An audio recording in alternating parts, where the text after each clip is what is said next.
L'attractivité métropolitaine, c'est un enjeu central aujourd'hui de l'ensemble des collectivités territoriales, notamment des métropoles.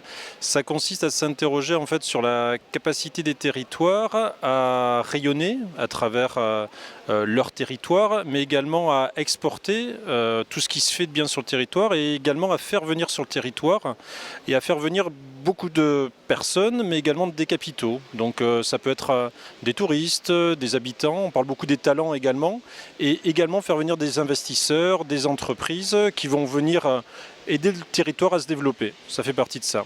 La question touristique génère beaucoup de retombées, notamment économiques. Ça a été démontré, c'est un moteur essentiel de l'attractivité.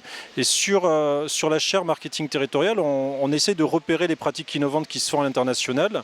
Et au sein de cette chaire, ce qu'on remarque, c'est qu'en fait, il y a beaucoup de territoires qui s'appuient pas seulement sur le tourisme, mais sur beaucoup de secteurs en parallèle. Le développement économique, le tourisme, mais aussi l'organisation d'événements, mais aussi des relations diplomatiques entre villes pour générer une attractivité globale sur ces territoires. Donc le tourisme est un des moteurs, mais il doit être pris dans une version beaucoup plus large de l'ensemble des moteurs de l'attractivité.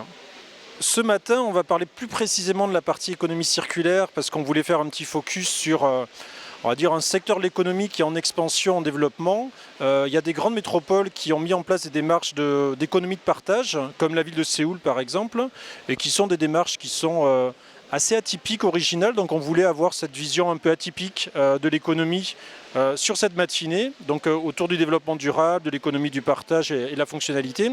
Et cet après-midi, on sera sur un programme un peu plus classique. Donc on aura à la fois une table ronde sur le marketing territorial, sur l'attractivité touristique, économique, et également sur la question centrale qui est de dire comment on arrive à fédérer tous ces acteurs.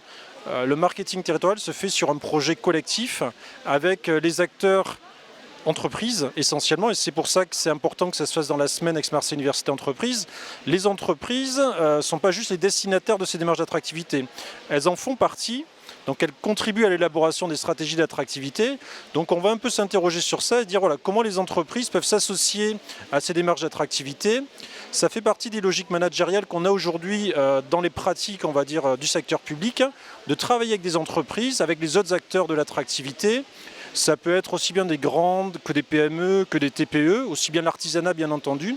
Et c'est vrai que cette problématique transversale, c'est ce qu'on fait nous au sein de la chaire et au sein de l'Institut Management Public sur Aix-Marseille Université. Et donc on va parler de finalement toutes ces collaborations et comment mettre ça en musique au niveau d'un territoire métropolitain. Alors le cas de la Aix-Marseille-Provence Métropole sera très souvent abordé parce que les intervenants sont plutôt des intervenants locaux, mais globalement toute cette question de l'attractivité sera abordée et on essaiera également de faire référence à des territoires qui ont déjà mis en œuvre ces démarches d'attractivité. Alors on cite souvent Lyon par exemple, pour voir finalement si on peut s'inspirer, si on peut également aller sur d'autres modèles. Et voilà, ce que pensent tous les acteurs de l'attractivité de ces modèles-là aujourd'hui, c'est l'objectif de la journée.